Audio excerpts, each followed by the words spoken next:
two areas I'd just like your thoughts on. One is on, I guess, the ELA from the central bank, as opposed to just a promissory note. And the second is on the sustainability of the debt. Essentially, in terms of the pro note, we the people, or IBRC, owes you, the governor of the central bank, about 40 billion euros, and you can provide, I don't think the exact amount outstanding in terms of ELA is available, but you'll know what it is. IBRC owes you about 40 billion euros, and we the people have promised to give IBRC about 30 billion of that 40 billion. To give them that 30 billion-ish, we'd have to borrow it from somebody, presumably at about 3.5% at a market rate.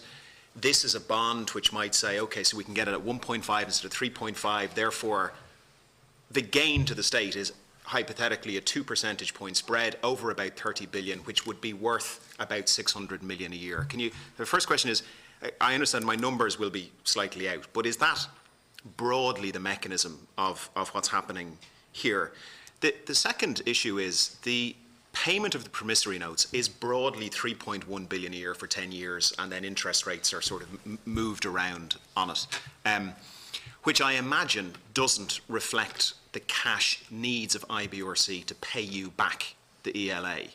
I asked the Department of Finance, or I asked the Minister through a PQ, and the officials got back to me in their usual obscure manner, and said it's none of the people's business. But it seems it very much is our business. If IBRC is saying, here, look, we need you to give us 3.1 billion euros a year because we owe Governor Honohan X amount a year. Now, obviously, IBRC has its own assets and is liquidating those assets on an ongoing basis. So my second question is, other than the debt which IBRC owes to you as the representative of the central bank, this year, what is the projected cash shortfall? In other words, we don't know, and the officials of the Department of Finance refuse to tell us how much additional money IBRC needs this year. So my second question is, what is the actual cash shortfall for this year and an ideal world for the next few years? Because maybe the answer is zero, and maybe they can fully honour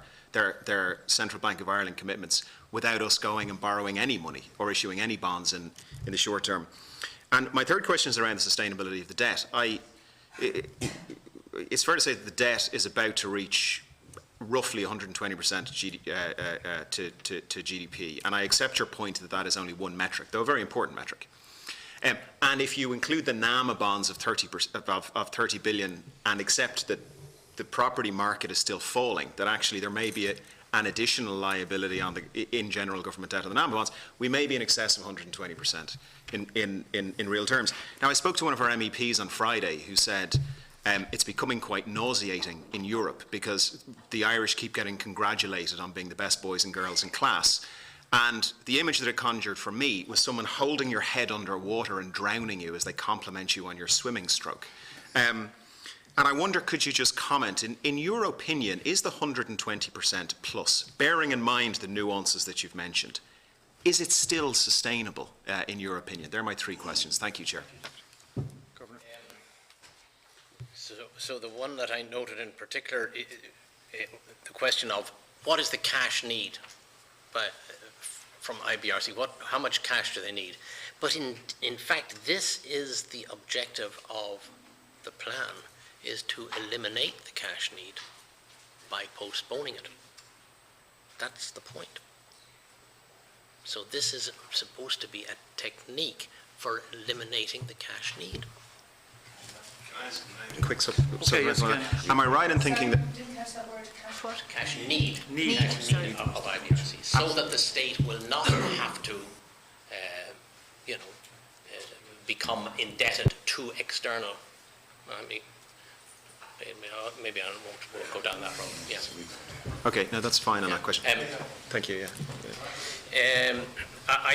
On the question, what was the first one, though? The first question, Professor, was around essentially if a bond is issued and this quasi-sovereign debt becomes real sovereign debt, are we essentially, is the benefit to the state, is the benefit to the people, the difference between whatever presumably, hopefully, very low interest rate we get it at, and the programme lending rate of presumably in and around 3.5%.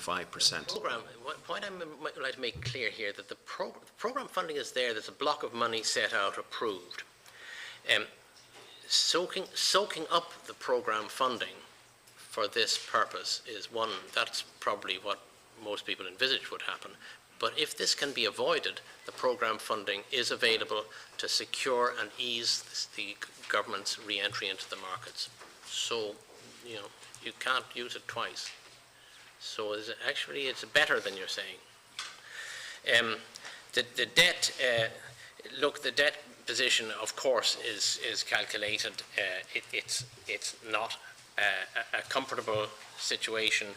I share your concern that we might get into a situation where, as has happened before, people become too optimistic and complacent about the Irish situation. There's a lot of work has been done by successive governments to adjust the budgetary position, but more has to be done to put the government absolutely safely on track. And restructuring in the way that I'm talking about, the promissory note I shouldn't use the word restructuring because it has some other implications, but making arrangements which prolong the effective maturity of the promissory note debt is part of the ingredient that puts us into a safe position and ensures the sustainability of the debt and puts it beyond the sort of doubt that you want to raise about it. Okay, thank you, Deputy.